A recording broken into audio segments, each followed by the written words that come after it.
The transformation of Berenger from an apathetic, alcoholic, and ennui-ridden man into the savior of humanity constitutes the major theme of Rhinoceros, and the major existential struggle. One must commit oneself to a significant cause in order to give life meaning.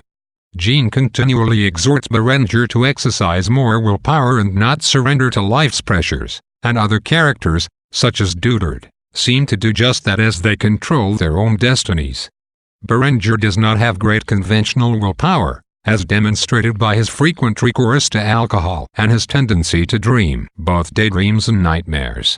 However, he maintains a steadfast, latent sense of responsibility after Act 1, often feeling guilty for the various rhinoceros metamorphoses around him. In a sense, his initial apathy was the cause, helping promote a climate of indifference and irresponsibility. Furthermore, he shows early on that he at least cares about Daisy, the only evidence in the play, other than Mrs. Buff's devotion to Mr. Buff, of sincere love for another human. By Act 3, his powerful guilt and sense of responsibility indicates that Berenger practices the most selfless kind of love, unconditional love for all humanity, whereby he is concerned for the welfare even of those who have scorned him. This all-encompassing love is what gives his life meaning. The supposedly strong characters, like Jean, fail the ultimate test of willpower, the rhino epidemic, and their crumbling wills are foreshadowed by their subtler evasions of responsibility. Daisy, for instance, wants to live a guiltless life. Their idea of will borrows from Friedrich Nietzsche's concept of the will to power. For them, will is a means to metamorphose into Nietzsche's Superman, a powerful being beyond human morality. The savagery of the rhinos, and Jean's transformation and statements in Act 2, exemplify this desire for power. He becomes violent, claims humanism is dead, and tries to trample Berenger. The play's final irony is that Berenger becomes the true Superman, gathering his resources of will, built on a foundation of love for his fellow man, to take responsibility for humanity. Rhinoceros exposes the limitations of logic, and absurdity reigns as the dominating force in the universe.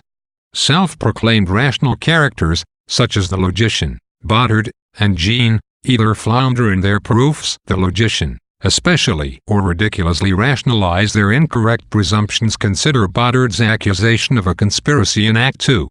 The logician's attempts to uncover how many rhinoceroses there were in the first act, and what breeds they were, results only in reposing the original question. In Act 1, Berenger calls Jean's ideas nonsense, and this word resonates throughout Rhinoceros. The world is nonsensical, absurd, and defies the extent of logic. As Berenger says, if one were to read about the rhinoceros events in a newspaper, away from the action, one could be rational and detached, but in the midst of things one can't help getting involved.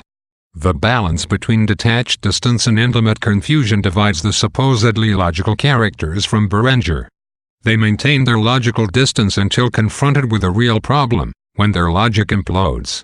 Berenger concedes absurdity from the outset. Life is a dream, he says, alluding to the inexplicable randomness around him, and this enables him to understand the absurdity of the metamorphoses better, even though he never arrives at a logical solution.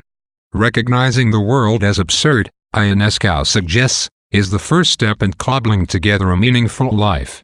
The epidemic of the rhinoceroses serves as a convenient allegory for the mass uprising of Nazism and fascism before and during World War II. Ionesco's main reason for writing Rhinoceros is not simply to criticize the horrors of Nazis, but to explore the mentality of those who so easily succumbed to Nazism. A universal consciousness that subverts individual free thought and will defines this mentality. In other words, people get rolled up in the snowball of general opinion around them, and they start thinking what others are thinking. In the play, people repeat ideas others have said earlier, or simultaneously say the same things. Once other people, especially authority figures, collapse in the play, the remaining humans find it even easier to justify why the metamorphoses are desirable. Ionesco is careful not to make his play a one-sided critique of the brutality of Nazism. The rhinos become more beautiful as the play progresses until they overshadow the ugliness of humanity, and the audience is forced to recognize that an impressionable individual might have similarly perceived the swelling ranks of Nazis as superior. In fact, Dudit's desire to join the universal family of the rhinos points to the notion of the rhinos as an Aryan master race, physically superior to the rest of humanity. Nevertheless, they are still morally repugnant, escalating their violence over the course of the play.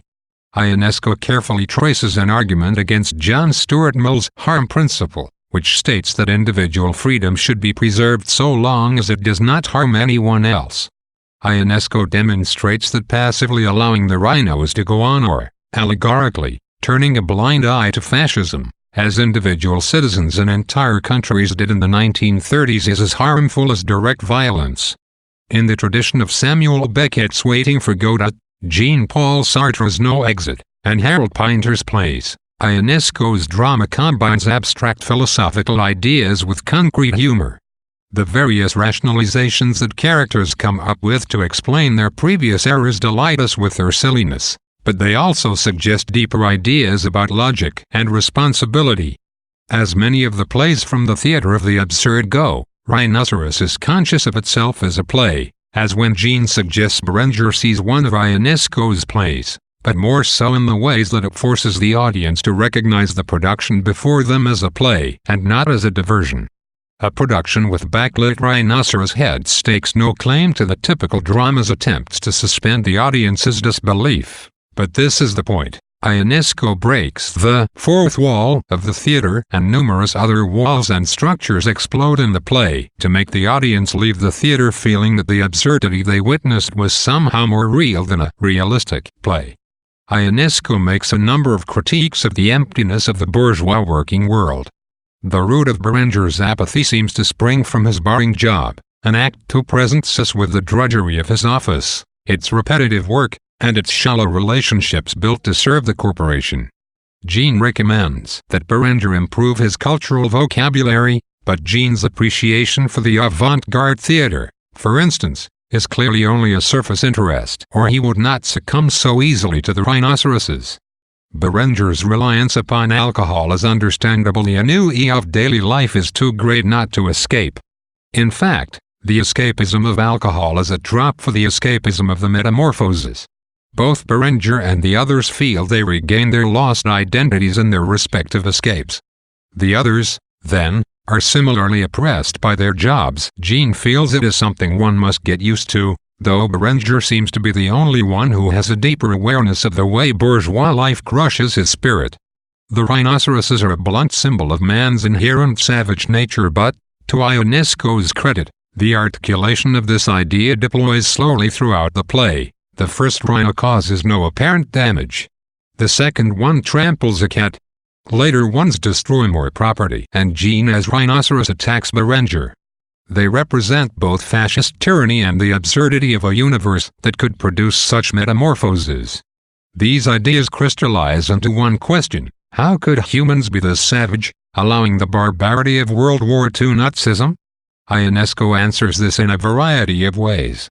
He equates the epidemic of the metamorphoses with the ways the ideals of Nazism can infect the unconscious minds of individuals. Yet the rhinos become more beautiful and humans more ugly by the end of the play. They are beautiful, however, because of their brute strength and power.